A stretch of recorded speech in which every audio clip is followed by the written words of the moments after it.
If you are a team leader, you need to watch this. This is the one webinar, the one place, the one spot that you got to be because so many people have done it wrong for so long. My name's Eric Hatch with Real. I'm a part of Place. I own a team called Hatch Brokered by Real. I'm a real estate coach. I have done lots of things in this industry in the last 19 years, and I'm here to give you all the insights about how to lead a team a better way than what so many people have done and how they've maybe fallen short, as well as all the really great stuff to rip off and duplicate. As you're watching, of course, I want to encourage you to take notes, but here's the thing. I got something at the end of this that you'd be silly not to jump on. In fact, I have two things that are like the greatest offerings I can give you. So if you're interested, if you want to jam with us, if you want to do great things, you got to stick around till the end. Now, I'm going to go fast. I'm going to go furious, and I want to do all I can to help you to win. So we are talking about, this is the one thing, this should be required for every single team leader. We have to begin with a very simple question. And that very simple question is this, by the way. Look at how handsome I am there. I'll be darned. I clean up all right. Here's what it is why do you want a team? Why do you want a team? I used to be a Keller Williams agent, a lot of respect and love for Keller Williams. And when I was a Keller Williams agent, I remember that when I was a solo producer, it was like, okay, next step, have a team. And the Red Book, MREA, the Millionaire Real Estate Agent book, has been for so many of us a Bible on how to build a great real estate team.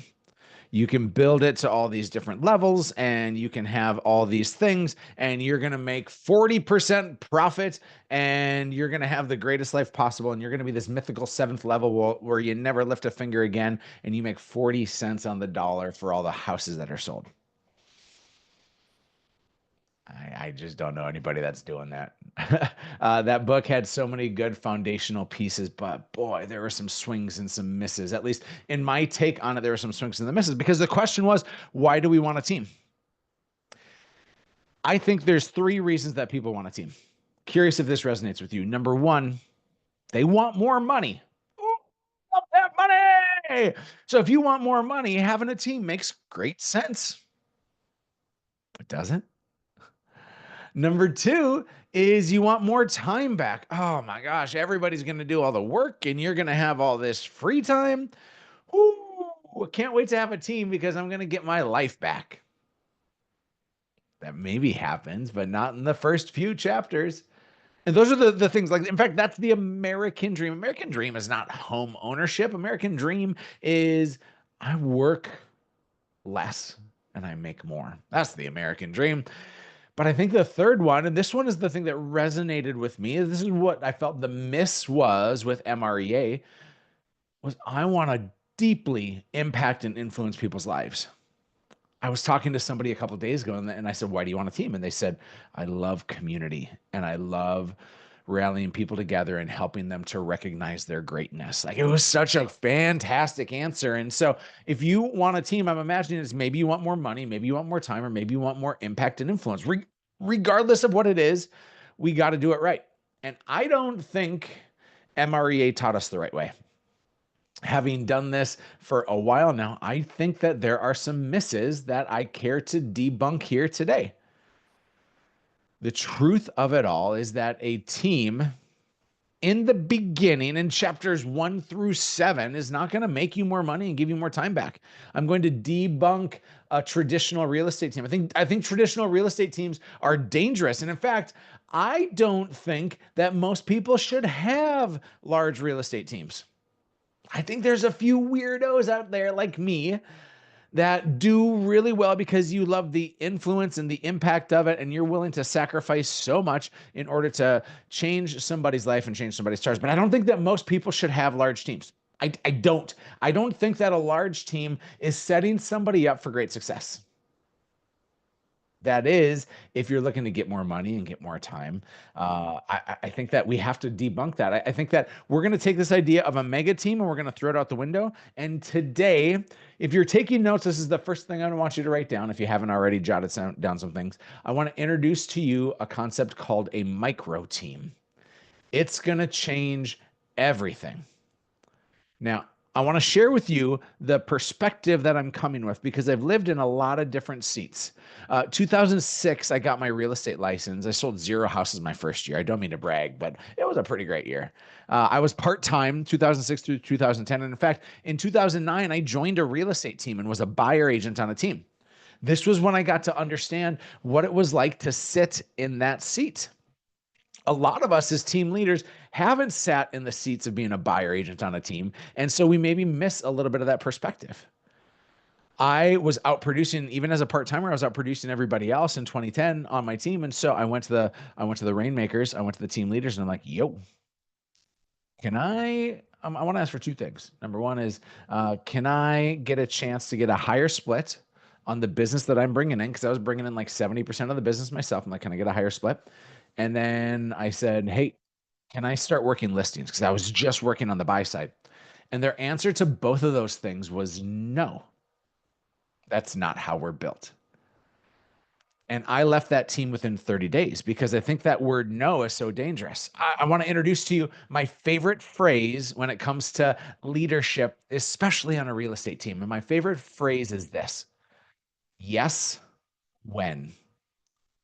Do you want a 98% split on your transactions? Yes, I want that for you too. And then the when is you creating something that is so abundant, that's so riddled with wins. When you say no, you immediately put a glass ceiling for that person. You put a door in their face, and it is really difficult to have that kind of energy. This is one of the things that MREA didn't teach me. But when you say yes, when, now you're building in massive abundance. And this, of course, takes some intricacies and it takes some extra moves. But I want to tell you that yes, when would have kept me on a real estate team and I would have stayed there for forever. But instead, I went full time into real estate in 2011. And my first year didn't buy a single house, or excuse me, didn't buy a single piece of business. I didn't buy any leads. I just worked sphere, referral. I worked with some of my clients that had worked with me in the past, and I did a ton of open houses. 52 houses sold. And halfway through that year, I had hired a part-time admin. It was actually a very irresponsible hire because I didn't set them up for success. It's a story for another day. 2012, I started my team. And how many of our teams look like this? Where we're 60% of the production. I had purchased a bunch of Tiger leads. Those of you that have been around for a while, you remember Tiger leads. I purchased a bunch of Tiger leads, internet pay-per-click leads for my agents. I gave them open houses to work. We would do training like once a week. And then I threw them a bunch of internet leads. And each of them sold a few houses. 10 to 18 deals a year was their production. I live in Fargo, North Dakota. And so our average sales price at that point was like $170,000. It wasn't a robust house. I wasn't giving these people a great life. And that's the miss is like, I wanted to have a team because I wanted more time. I wanted more money. But all of a sudden, I didn't have time or money because I was busy having to do production because I didn't make enough on my team. They weren't making me any money. And then I wasn't influencing and impacting them because they had mediocre lives. Then I kept selling a bunch of houses. I had no agent partners. I had no DocuSign. I just had a ferocious work ethic, a very understanding wife, and then I didn't have kids yet. In fact, in 2013, I got kicked out of my brokerage. I got kicked out of Keller Williams. I started all over and I went to my team in this like Jerry Maguire moment. And I'm like, all right, who's coming with me? And two people said yes. I had a buyer agent say yes, and I had an admin say yes. And I was like, oh, shoot, I'm the problem. And I was the problem because I was building the MREA model. And I was the problem because I was so focused on my own personal production that I couldn't give enough to my team. I wanted a team for more money, for more time, and for more influence. The money came from my personal production, not from my team. The time was given to my personal production, and then I gave my team my leftovers. And then the impact and the influence, I was giving people mediocre lives. Yeah, I was maybe risking financially on some things, but I use this strategy. Man, I hope they're going to be successful. Does that hit you in the feels just a little bit? That if we have a strategy of hope, like hope is a great thing to have, but it's a terrible business strategy. And that was my story. And so I started over. 2014 was a brand new year. I opened up my own independent brokerage. And for the first time, look, my team outproduced me. I was no longer 50 or 60 or 70% of the production. I was less than that. I was about a third or 38. I'm not going to do the math here, but I was less than that. Well, my daughter was born in 2014, and I decided that I'm going to be full time and be the dad that I never had, and so I got out of production. 2015, I had some leftover deals that just happened to pop, but my team started to produce, and then look. I now sell 0 to 4 houses a year. I still dabble from time to time of working with really close friends or family members. But my team, we sold over 7,000 houses. And so I'm coming to you, sharing with you that there are some lessons to be learned through all of this. And I want to unpack that for you. The lesson that I learned more than anything else, and I can talk about MREA. Please understand, I have so much love for that book and so much appreciation because it gave me some foundational pieces that are unshakable. But it also didn't solve the problem for me of more money, more time, and more influence. And I think that the model of real estate in general is broken. We hear this quoted all the time, that there's an 87% failure rates for realtors in their first 5 years. I've gone on a deep dive to try to find the root or the root of that fact. And it was something that was put out in the mid 2010s. There hasn't been like new data of failure rates and everything else. I think so many people are hanging on to their real estate license even today because I mean, a commission is $10,000 or $15,000. In some markets is way more than that. And so people will hang on to their license and pay their extra $1,000 a year in hopes of doing one or two. And so I think the model's broken, gang. I think that agents are completely disheveled with their time, their energy, and their focus. These are the problems. The very first thing is that we have undertrained agents. Think about it.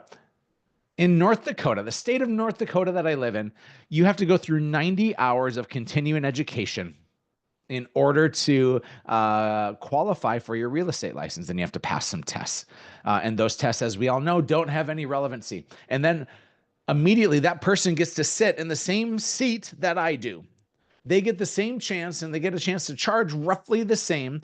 And they've sold 0 houses and went through a 90-hour education. Where I'm 19 years into this industry, having sold over 7,000 houses, and the public isn't all the wiser. Think about this as well. We, in our code of ethics for being a realtor, say that we need to honor this fiduciary duty to always do what's best for our clients. Are we honoring that fiduciary duty when you give a new agent to a client, or to an internet lead, or to a referral, or to a sign call, or to an open house lead? Are we doing our fiduciary duty by saying, okay, new agent, you have 90 hours of education, and that's all you know. Go and serve them well. Gang, the foundation of this is that we have to do better. We as an industry have to do better. And I can't demand that the real estate commission makes changes, and I can't demand that my local MLS makes changes. I, as a leader in this industry, as a person that's privileged to have a team and privileged to have a microphone today, have to do better. And I hope you take on that same cloak of responsibility, is that you have to do better, that we can do better. And it starts with undertrained agents, which of course leads to that failure rate of 87%. And then it goes to burnout. How many agents are just barely hanging on? Oh my gosh, it's a struggle. They're barely hanging on. They're burnt out because they've just spun their wheels for far too long. They've been struggling with bad margins and just the pain of being a realtor. Did you know that the average age of realtors is, last I checked, 56 years old? There's so many people in their 60s and 70s and 80s that are still hanging on. Because they don't have a succession plan. They don't know how to get away from it. They were bad with their money. They were bad with their planning, and they have to continue to sell just to stay afloat. I don't want that for you. I don't want that for me. And then, of course, in this industry, there's massive turnover. I bet you could throw 10, 20, 30 more painful things onto this page and nobody would bat an eye. Yes, there are problems in our industry, but the great news is there's a solution for the industry, and it's the micro team. The micro team is the solution. And allow me to unpack this. I'm going to give you everything possible that is the blueprint for your success. Your fastest way, your best way, your most important way to make a bunch of money in this industry is your personal production. It is the foundation of everything. If you can't sell a bunch of houses, can you have a team? I mean, sure.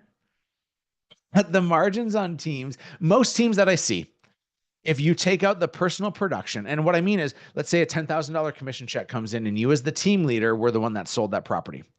You should be getting like $5,000. You should be getting a 50% split. This is not an endorsement of splits. It's just an example, but you should be taking that 50%, that $5,000 and putting it in your personal checking account.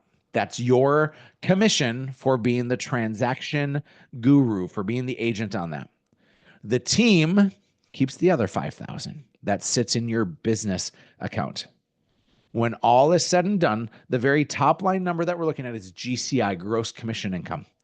If your team sells 100 houses at $10,000 each for the commission, that's $1 million team. Your GCI is $1 million. From there, what is your profit going to be? Remember, 50%-ish goes to cost of goods sold. Those are the commissions. That goes to separate accounts. That pays your agents, that pays you. And if you want to get really clear on your numbers, we got to make sure you actually understand your profitability. Then you're going to have expenses. You're going to have lead generation expenses. You're going to have people expenses. You're going to have lots of random overhead things. And so when it's all said and done, how much is left in your business account at the end of the year? That is your business profit.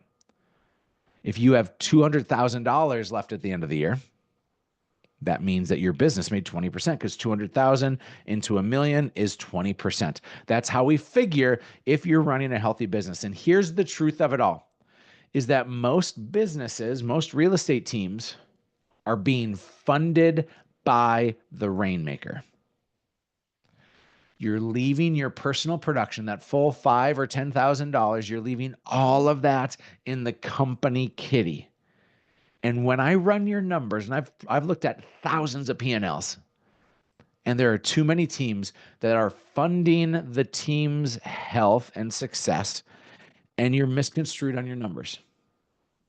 Your personal production made you a bunch of money, but then when you moved to having a team, it all of a sudden fell apart. So the percentage you should be striving for is a 20 to 30% profit margin. And there is not a lot of great teams that have a 20 to 30% profit margin unless you're following the micro team model. And so the micro team model is going to set you up for all the numbers, all the things, all the cash, all the health, all the time, all the influence, all the money, everything. Here's how the micro team looks is first, you become a top producer. You're not hiring any admin. I showed you in 2011, I became a top producer. I was selling 52 houses in a year. That was a house a week. In my market, that was pretty good. And so now it was time to build. And I didn't build right, but I know how to help you build right.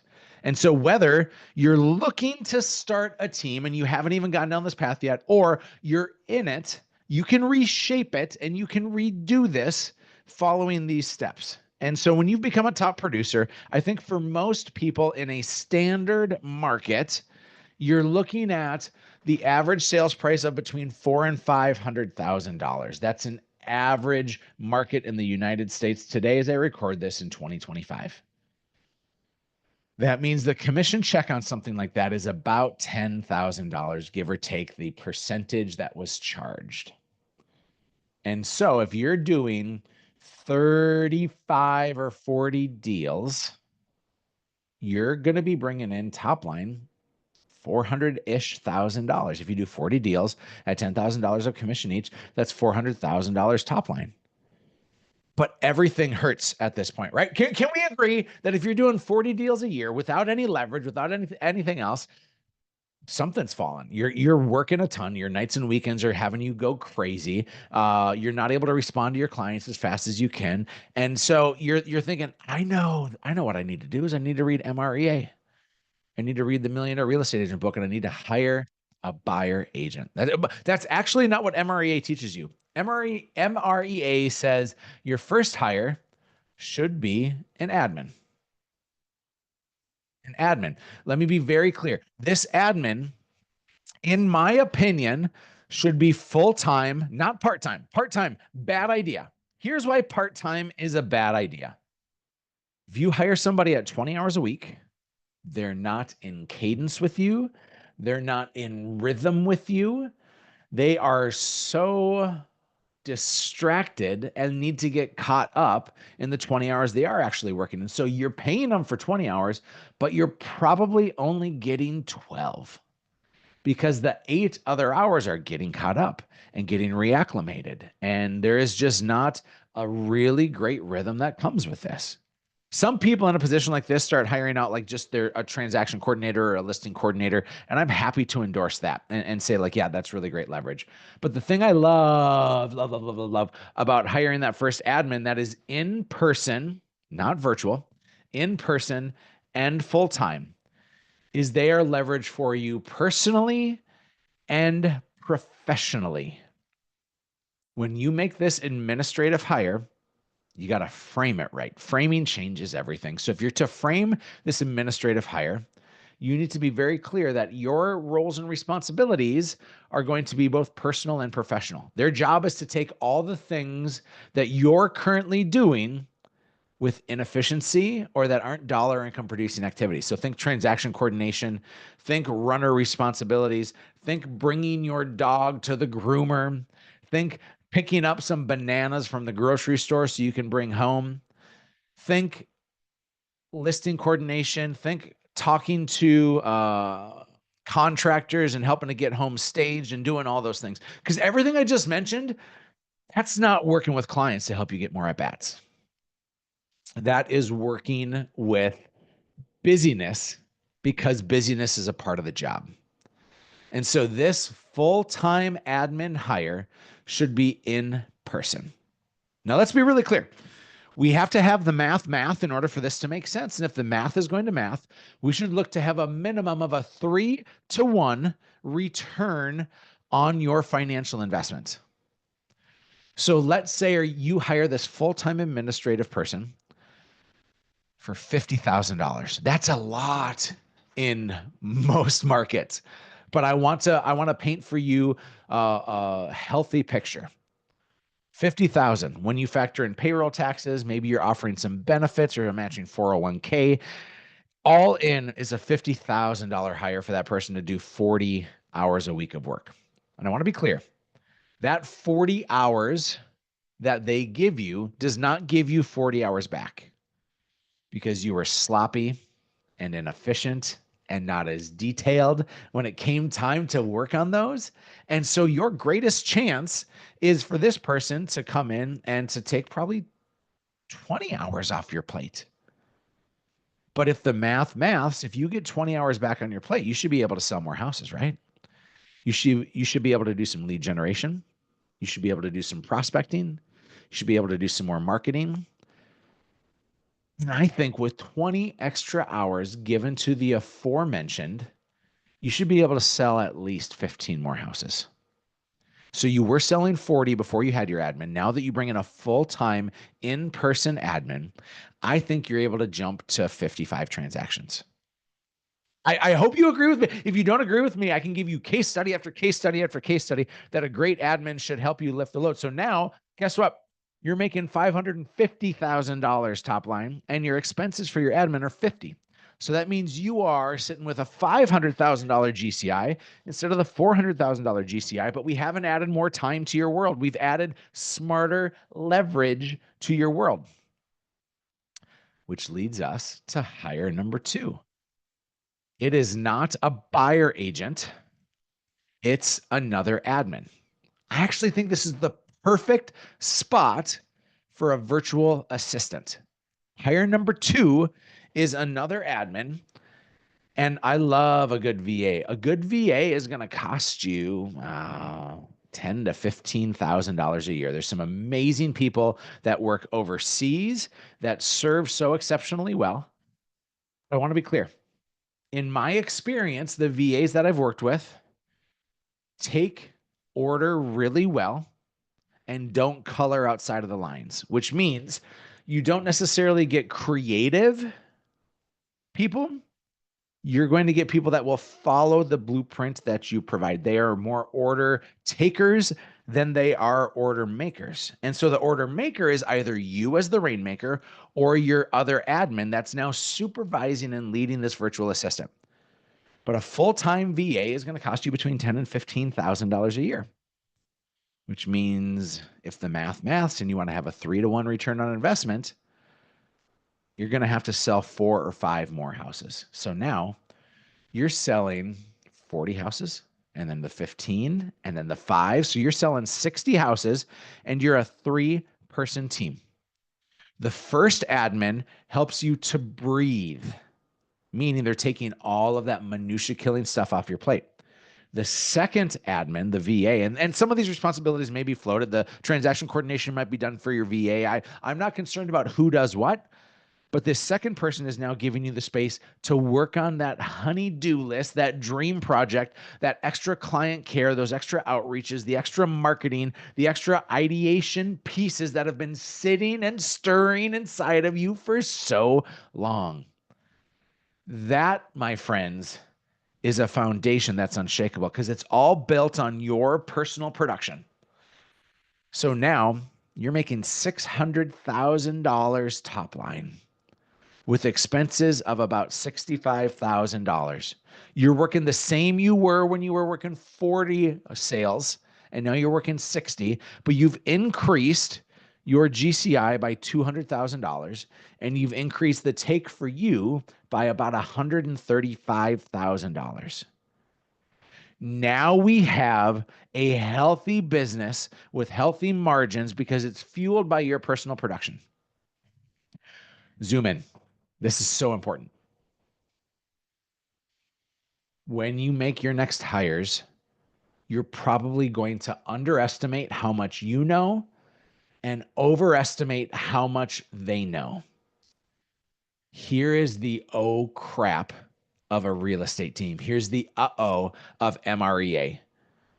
Is that we foolishly think that I can go and I can hire an agent and I'll take the 5 quality at-bats. If there's 5 quality at-bats, 5 great open house leads, 5 internet leads, 5 Zillow leads, 5 references or referrals, whatever it may be. If I have 5 quality things, I know that Big Daddy Hatch, I should never call myself that. I know that I can close all 5 of those. And if each one is worth $10,000, that's $50,000. 50 grand. Hot diggity. 50 grand's a lot of money.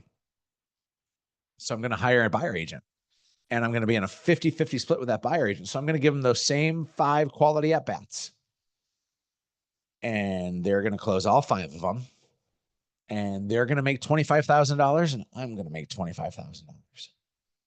And then I'm just going to hire 40 buyer agents and 40 agents and I'm going to make $1 million.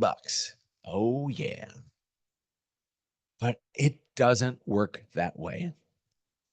If I'm hiring a new agent or an inexperienced agent or even an agent that's been around for a couple of years, can they close like I can close? Because remember, we overestimate how much other people know and we underestimate how much we know. You got that dog in you. You're experienced. You're talented. You are prime grade A choice beef. You are infallible and unshakable as an agent. But the new agent doesn't have what you have. So they're not going to close 5. And they're not going to close 4. And they're not going to close 3. If we're lucky, they're going to close 2. And so you get $10,000 and they get $10,000. Let's look at that math another way.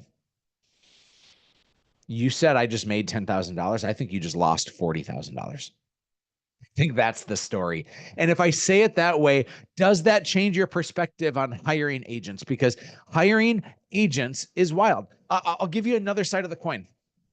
If I told you you're hiring this admin at $50,000 a year, you're probably going to go through so many interviews and reference checks, and you're going to make sure that this person's right. Because my gosh, they're costing you $4,000 a month. They're costing you $50,000 a year. Like, how stressful is that? But when it comes time to hiring agents, you know what we do? They look pretty good. Yeah, I hope they work out. Well, we don't give our agents 5 quality at bats. We give them 35 or 50. If you give an agent 50 quality at bats that you could close all 50 of those, if you chose to stay in production and build an army around your skills, instead of hiring a buyer agent, you chose to be the person that stays in production. If you were giving them 50 at bats, that's $500,000. And if you really think they're going to make 250 and you're going to make 250, you have never gone down this path before. But anybody who's done the team thing can say with grand confidence, oh, yeah, that new agent can't sell like I can sell yet. And guess how they're going to need to sell that way? They need time. And if you're in production, you don't have the time to get them there. And yet we are irresponsibly bringing on a bunch of agents thinking that it doesn't cost us much. I actually think it's costing you far more than your administrative team, and it's costing you far more than the leads you're buying. It is costing you lost opportunity. It's costing you reputation. It's costing you stress. It's costing you time. It is costing you so stinking much. There has to be a better way. And if there's going to be a better way, let me introduce to you in the micro team, hire number 3. It is an agent partner. It is not a buyer agent. It is an agent partner. I want you to think nurse to you being a doctor, because this person that you're hiring, this person is your right hand. There is not a hope and pray strategy with this person. No. They get a paid internship to sit at the right hand of a superstar agent like you. But Eric, I want time, I want money, I want influence. If those are the things that you want, this is the path to do it the best. When you hire this person, you can choose to hire them on commission based only or by salary. I want to endorse for just a moment the salary model because I really like it. Now, it is scary to put somebody on salary. It is financially irresponsible. If your numbers don't number and your math doesn't math, it doesn't make sense to put somebody on a salary. But here's why I love putting somebody on a salary is because it changes your talent pool. Are you familiar with DISC, the DISC profile? It's kind of the thing that realtors always talk about. There's the D, the I, the S, and the C. Ds are super dominant drivers, and they represent 3% of the world. 97% of people are not high Ds. They're not. Then I's are influential and social. And if you're a realtor, you're probably a higher D or a higher I. It's a natural place for us. 11% of the world are these social butterflies, these people who get energy from people. 11%, 1 out of 10, basically. The S's, those are your nurses, those are your teachers, those are your baristas, those are the people that are stable and steady. They don't rock the boat. They're not risk takers, but they represent 69% of the world. 2 out of every 3 people are high S's. Wow. And yet they're not in real estate. But who do you want to hire? Do you want to hire somebody that is like a super social chatty Cathy, hard to ring together? Do you want to hire somebody that is a high D that like just needs things to be their way? Or you can hire somebody that's a C. The C is calculated and analytical. That's 17% of the world. Those are your accountants of the world. I've never met a great accountant that's going to be a great realtor. So think about how your talent pool changes when you can offer a salary. When you don't have to say, hey, guess what? You want to jump into real estate? I got a great chance for you. I hope you can make it. Here's the 5 types of people that can do a full-time commission job. There's only 5. Number one, you got a sugar daddy or sugar mama. That'd be pretty sweet. Number two, you got a trust fund. You got a bunch of cash and you don't really have to worry about money. Number three is you have a part-time or full-time job. That was me. My first 5 years, I had a full-time job. I couldn't jump into real estate. There was just no way. Number four, well, you have savings. You got 6 months of savings. Number five is you have terrible spending habits and you're about to go into 6 months of debt. Did any of those five make you feel confident in hiring them? Like my favorite hires are somebody with a chip on their shoulder, somebody who is hungry and angry at the world in a sense that they have something to prove and that they are trying to claw their way out of something. Those are my favorite people. And those five that can jump into a full-time commission job, that has me worry. And so I say all this because if you're offering a salary to someone, that may be a gateway for that really fantastic server at your favorite restaurant, or for that teacher that's burnt out from public education, or for that nurse who's always wanted to get into real estate but can't take the financial leap. See, when we do the agent partner model, everybody has to win. Everybody. Here are the three people that have to win. Number one is you have to win. You have to make more money and get more time back. You have to. You have to win.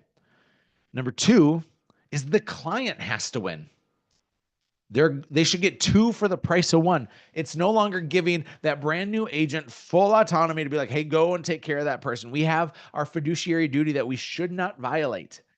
And so the client needs to get two for the price of one. In demanding markets, when things move fast or when life is busy, having two is always better. But that new agent has to win. And I never read that in MREA. Maybe I missed it. But I never saw a blueprint on how those agents can win. But they can with this. Because if you can give somebody stability with pay, a runway to make more cash,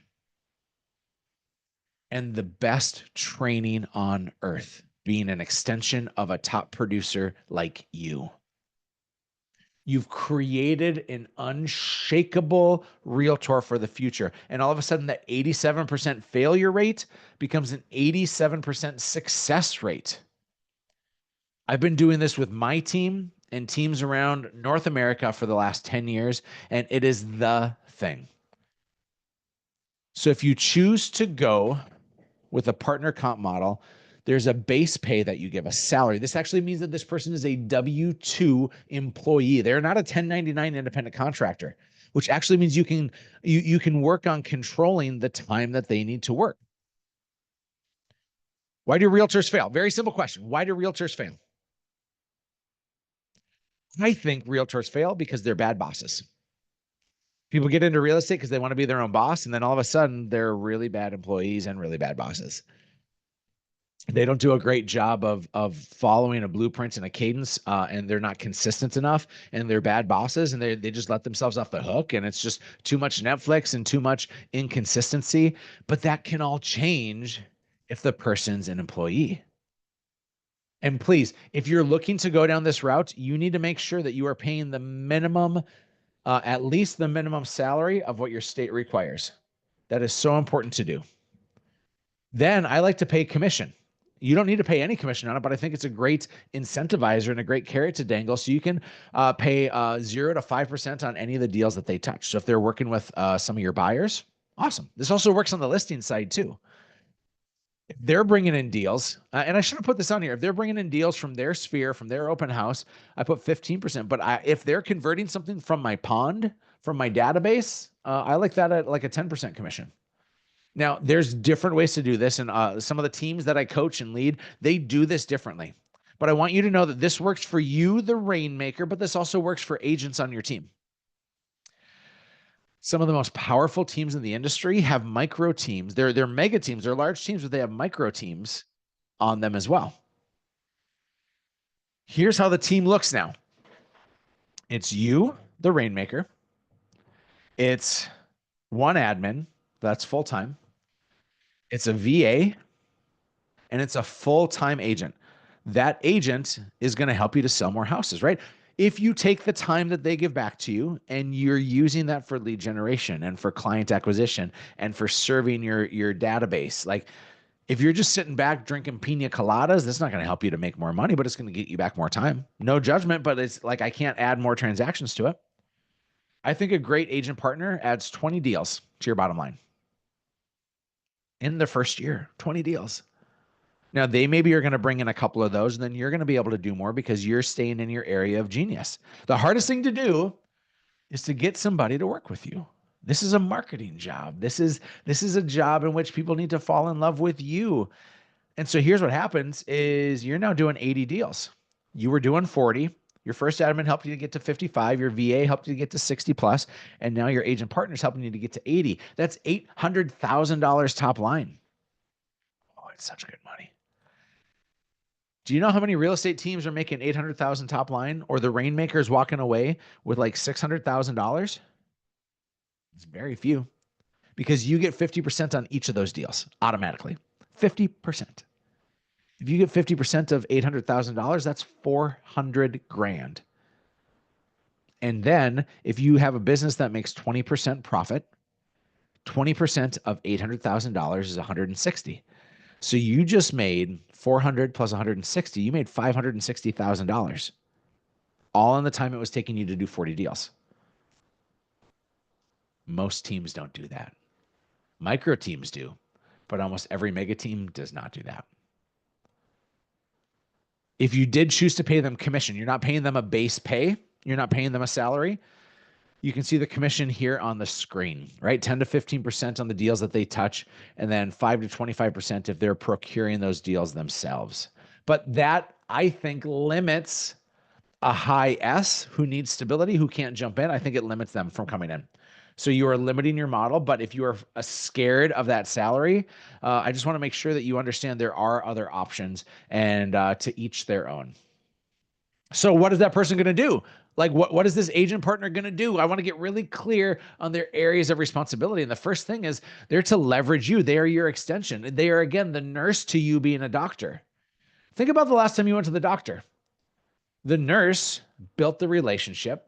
They stayed in congruence. They did all these things to grow and to connect. The doctor came in for the heavy lifting.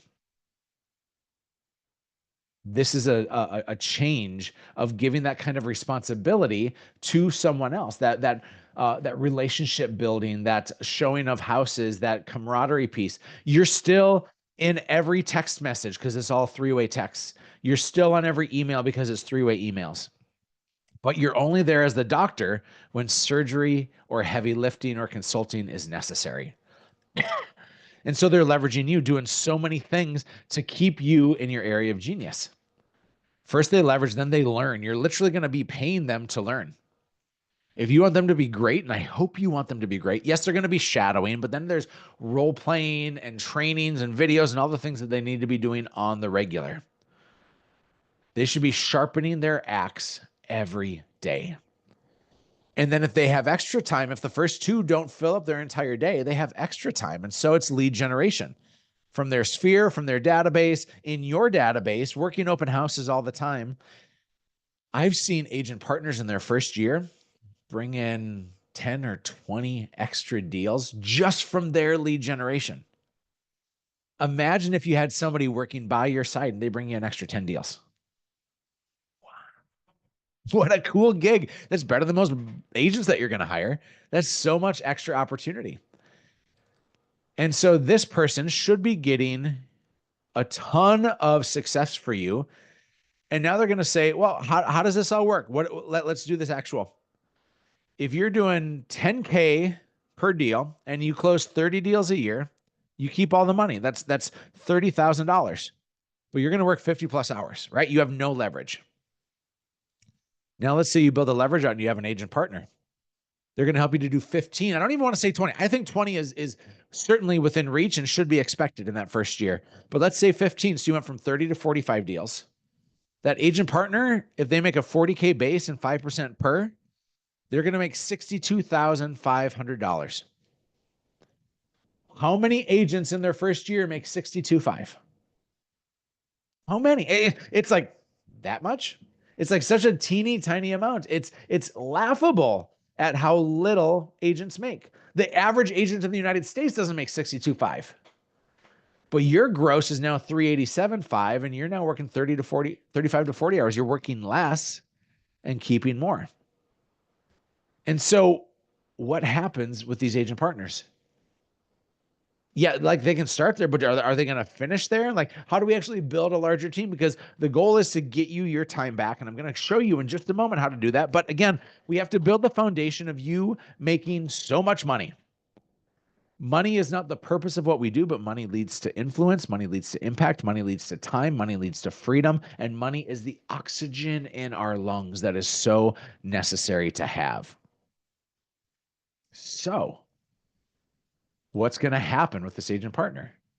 The first is they can be a lifer. They can choose to stay in this role. Now, it's a lot of nights, it's a lot of weekends, and it's consistency in pay, but it doesn't necessarily have them say like, oh yeah, this is the best.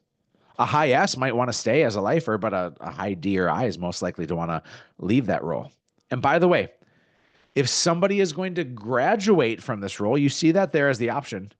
They have to earn it. Graduation is not given, graduation is earned. It's like that yes when philosophy I talked about at the top of the hour.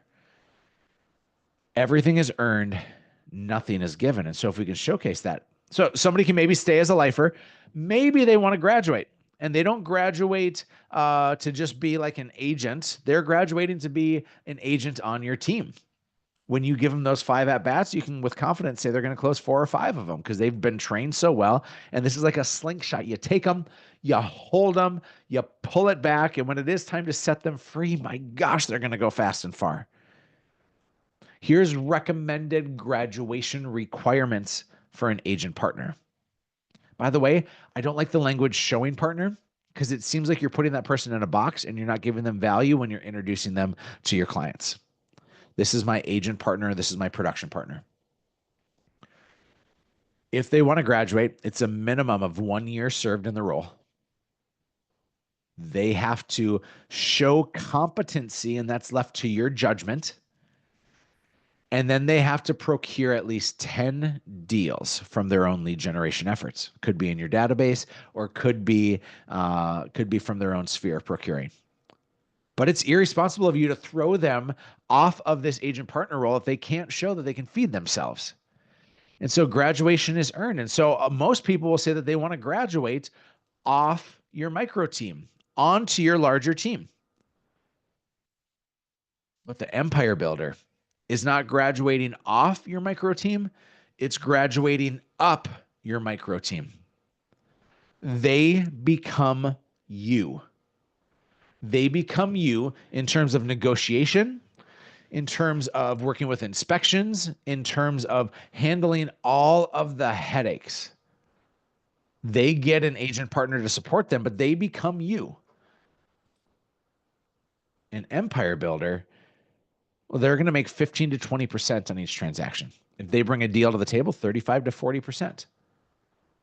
But all of a sudden, now you're making more money, you're getting more time back, and you're changing someone's life.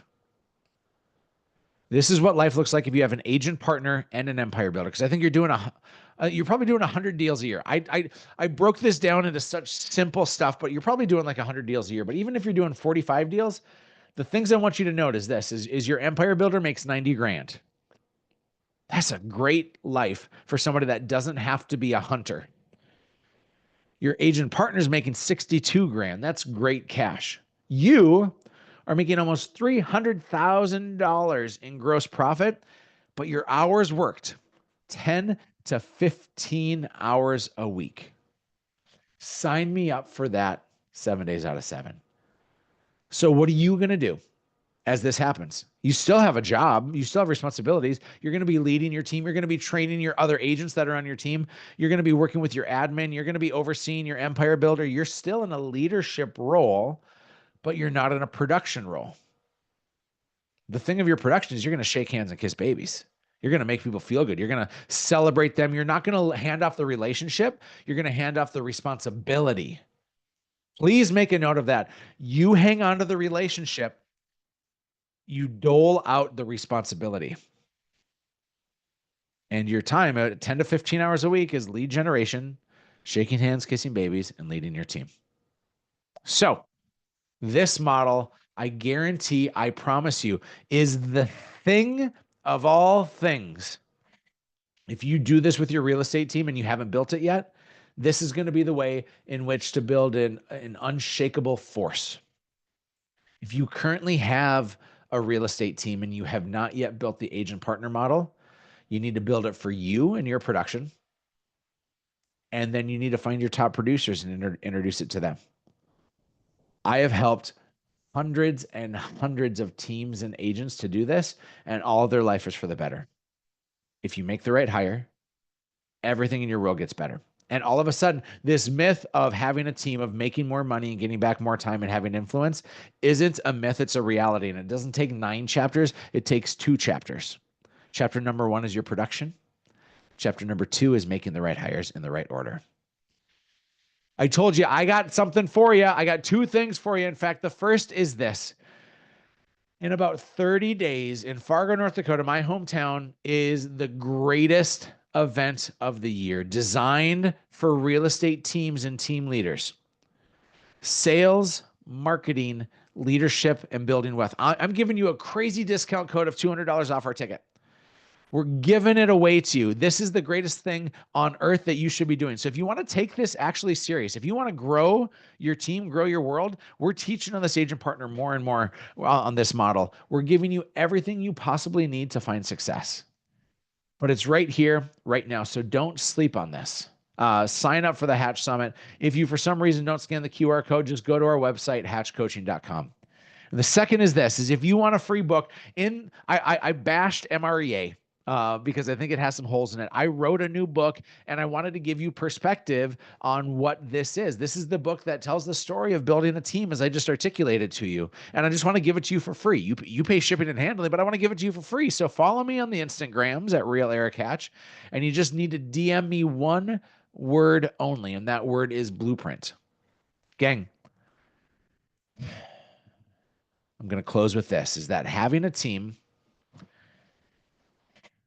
can make you crazy, or it can change some lives.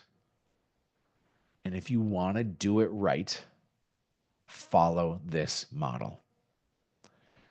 I'm not Gary Keller and I'm not Jay Papasan. I don't know as much as they do, but they've never sat in the seats that I've sat in. And the seats that I sat in are as team leader and top producer, and then a person that gave away all my at-bats to my team. And it was the wrong choice. There's a better way, and it's this way. Please, I'd love for you to come to the summit. If you don't, you're going to miss out. I'd love for you to get my book. If you don't, you're going to miss out. But please take this 55 minutes that we just spent together and actually implement the model. Gang, my name's Eric Hatch. I'm with Hatch Broker by Real. I'm with Real. I'm with Place. I'm with Hatch Coaching. I'm with you. So God bless you. We'll catch you on the flippity flip. Hope this was valuable. Thanks, everybody.